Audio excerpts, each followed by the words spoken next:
People keep saying it. It's just another game. It's not just another game.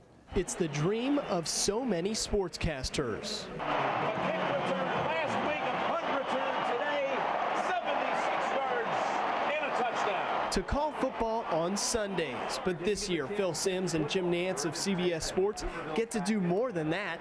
They get to tell the story of the biggest game of all, the Super Bowl. Every 3 years we get this chance to go through this breathtaking stretch. I do it with great appreciation and gratitude that CBS entrusts me to go do this. The Nantz-Simms duo is progressing towards that all-important February broadcast. Simms, who won a Super Bowl as a quarterback with the New York Giants, says the feeling is a little bit different up in the booth as opposed to down on the field. Now, I do like doing the games. I love the action and being part of it. But the sensation when it's over, it's never as good, and of course it's never as bad as being a player, but still exciting to be part of it. But playing it's like another life for me right now, but it was a great time. This past weekend, the CBS A crew, as it's called, was in Charlotte doing the Broncos-Panthers game. Preparations for all teams involved, including CBS, start early in the week. Numbers again, but did not have his first touchdown until last week. Every game I do, by the time I get to the game, especially like this week, doing the Carolina Panthers, studying them all week long and talking to the players and coaches, now I really understand their football team. I have a much greater appreciation for what they're doing. For Simms and Nantz, it's about more than these players on the field. It's about telling a story to their audience. A play unfolds, the ball carrier is tackled, and by the time, most occasions, they reset their back at the line of scrimmage again, it's 20 to 25 seconds. Now with no huddle, sometimes it's a lot less than that. And in that in-between time, it's an analyst window. What happened or what's about to happen. That's what you got to look out for, number 92. Or looking back at a replay, and again, with their expertise, Phil's expertise, telling us why this worked or didn't work. There aren't long opportunities to tell a story, but you get to the end of a game. You really want to be able to put in perspective what this means. From telling the story of Panthers-Broncos to the Super Bowl in just a few months, there's nothing quite like being behind the microphone for a big game. I've had a lot of experiences of being at Super Bowls and Final Fours and the Olympics and the Masters, and there is I don't know, when you're in the middle of it, it's a wonderful zone to be in. I can't quite quantify it or qualify it, but it's a thrill. East Carolina entered the matchup an undefeated 4-0, but Jabari Parker and Duke planned on changing all of that. The Blue Devils started the game out red hot. They made their first 11 shots, but despite the atmosphere, ECU never wavered. Prince Williams led the Pirates with 15 points, and they were down only 11 going into the locker room. In the second half, ECU came fighting back. Brandon Stith with the big block here leads to the fast break. Antonio Robinson to Akeem Richmond made it a 4-point ball game. Back and forth we go. Quinn Cook with 3 of his 14 here, and it's back to a 5-point game. And here's as close as it got. Robinson with the tough runner, and it's 62-61 with 7:30 to go.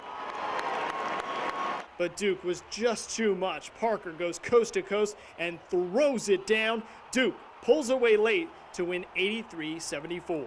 Some of the greatest people in the world are East Carolina fans, and I almost gave them a big treat tonight. They would have welcomed me back to the beach and probably given me a few bottles of wine. We can draw a lot from this. I mean, our kids playing in this stage, in this environment, we don't get a chance to do that too often. And so we can draw a lot of positives when we watch the tape. I think we'll get some confidence from that, and we got to be able to build upon it. An unbelievable effort ends in defeat as the Pirates scare 6th-ranked Duke at Cameron Indoor. From Durham, Cliff Pyron, 9 on Your Side Sports.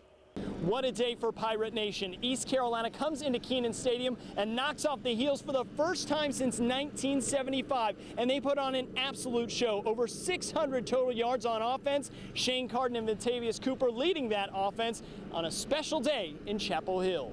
Ruffin McNeil fired up for this one. He couldn't find a way to pick up a W against Carolina as a player, but he did it as a coach, and Shane Carden, he was a big reason for that. He hits Justin Hardy for the opening score of the game, and the offense was clicking on all cylinders from the very beginning. Then, after a Bren Renner turnover, it was Shane's second touchdown toss of the day. This one to Lance Ray made it 14-0 Pirates. The boys in black weren't nearly done. Shane threw for 3 and ran for 3. Here's his first rushing score, and there's the second. It was 28-10, ECU at the half. After the break, the Heels would try and rally. This pitch and catch from Renner to Quinshaw Davis cut the deficit to 14, but that's as close as UNC would get the rest of the way. Ventavious Cooper had 35 rushes for 186 yards, plus 70 in the air, and then Shane Carden to Lance Ray truly shut the door. Carden threw for 376 with those 6 touchdowns. As we mentioned, ECU wins 55-31.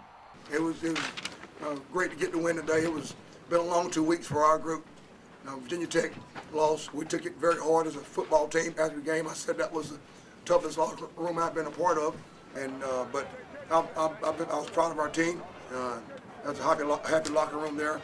24-hour rule still applies. We start conference play again next week.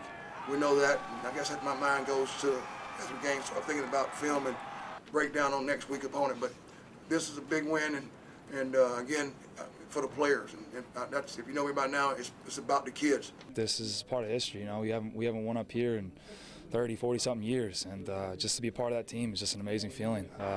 Again, Coach Ruff deserves this win. He's a great mentor. He's a great coach. He did a great job getting us ready for this game. It's for those guys. It's for everybody who's been here, who's lost here, who had tough games here, who's not been able to come away with a win against Carolina. I mean, this is for everybody. This is for the Pirate Nation, and I mean, we did it for everybody back at home in Greenville. Coming up tonight at 11, we'll have much more on the big win against North Carolina. Brian Bailey joins me with all of our team coverage from Kenan Stadium. Click Pyron, 9 on your side sports. Around a month ago, the ECU football team came to Raleigh and put it on the Wolfpack over at Carter Finley Stadium. Today, the basketball team had a similar opportunity here at PNC Arena. ECU had lost 19 of 20 to State coming into Saturday's non-conference clash, and a career game from TJ Warren did not make things any easier. The sophomore from Durham filled up the stat page in the first half with 25 big points, and the Pack needed every one of them.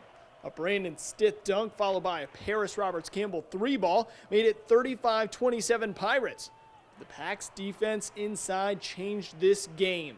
B.J. Anya with the block, and State's going the other way. Warren, he finishes to give the home team a slight advantage. Despite a great start from the Pirates, NC State goes on a 15-0 run in the final 6:13 of the half to make it 45-38 at the break. But just when you thought it might be over, Akeem Richmond got hot. The senior guard, as he so often does, shot the Pirates back into this game. He finished with a team-high 23 points. But in the end, the Pack just had too much size. Jordan Vanderberg finished with 18 points inside, while TJ Warren had a career-high 32. The Wolfpack would go on to win 90-79. They improved to 9-2 on the season, while East Carolina falls to 10-3. The difference in the game was just the size. We had no low post presence in there at all. We had to rely on guards making shots and beating people off the dribble, which we did a pretty good job of. Didn't finish off the first half. That was, I thought, the difference in the game. We still hung in there late, took a couple ill-advised threes, I think, late that hurt us, but Warren was just terrific. I mean, he's a terrific player. A lot of credit to ECU. They was making a lot of threes, making shots. So we just wanted to adjust our defense a little bit, but credit to them. We got anything we wanted on offense. You know, I feel like we moved the ball, we shared the ball, and we really executed on offense. But like I said, Vanderberg is the guy that really killed us in the second half. You know, we're trying to play good teams. I want to play good teams in November and December. When we scheduled Jeff's team, you know, I knew, okay, here we are. We're going to be vulnerable, young, inexperienced. They had a good group last year that went to the postseason and won the postseason tournament they played in. You had a lot of players coming back. You know, part of you goes, okay, that's something. You know, plus it's an in-state team. But I like that. I like the fact that, you know, I want to play good teams.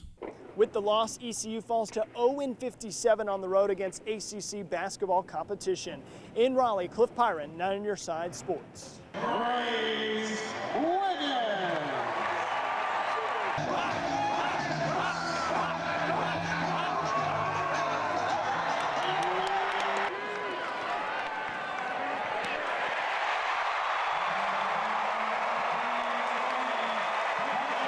Yeah, twice. Look at that.